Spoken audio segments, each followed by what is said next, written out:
Henrietta Loyd loves to travel, but unlike most of us who would have probably just waited for the next vacation day and set sail, she figured out how to go on permanent vacation by starting her own luxury travel company, Cazenove and Loyd.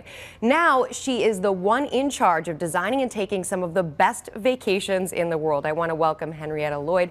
She is the founder of Cazenove and Loyd, and it's so nice to have you with us, Henrietta. Thanks, Rebecca. Good to be on your show.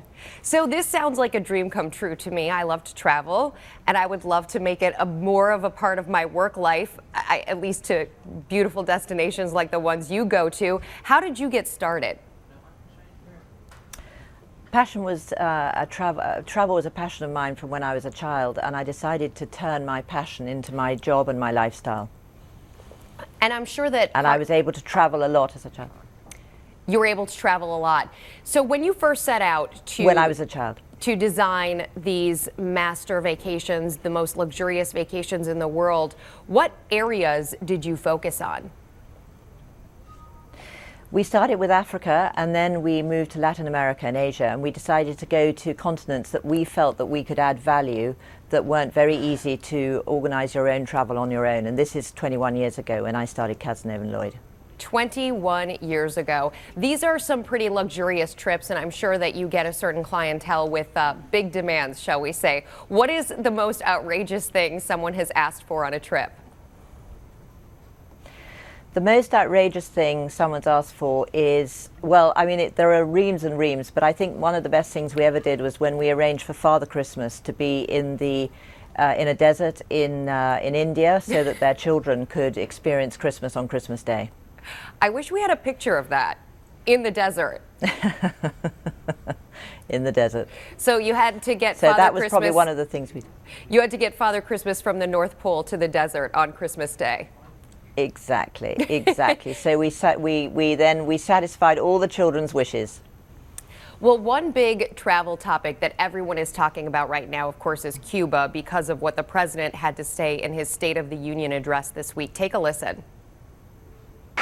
You know, in Cuba, we are ending a policy that was long past its expiration date.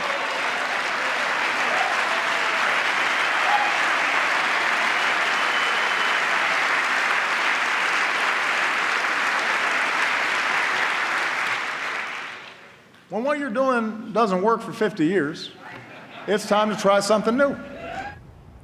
So David Muir of World News Tonight was just reporting live from Cuba last night for World News Tonight. But what does this ultimately mean for the rest of us, people who want to travel there on vacation? Well, I think it's incredibly exciting, and since we opened our office in America 3 years ago, we've seen our inquiries and levels to Cuba go in excess of 400% per annum. And this is going to go well up this year at the rate that the inquiries are coming in. And I take a group every year, and last year I had 12 Americans on my trip. And I think it's going to be a huge change.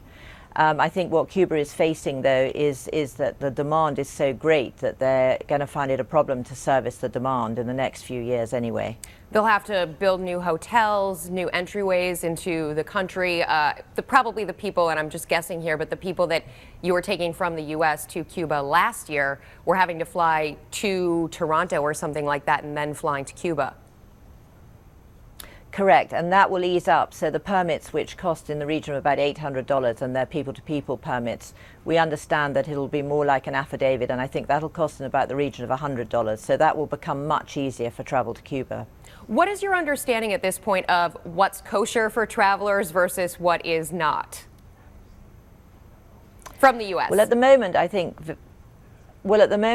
that there is there will be little change, as I say, but when clients come with me, we do manage to access a lot of private galleries, curators, artists, and I think that's what makes it different. But at the moment, there is still no mobile phone access. Americans can't use credit cards, and the amount of money that is able to be spent out there is still limited, and the import of cigars, etc. So that will really change and really open up, which I think is incredibly exciting for everybody.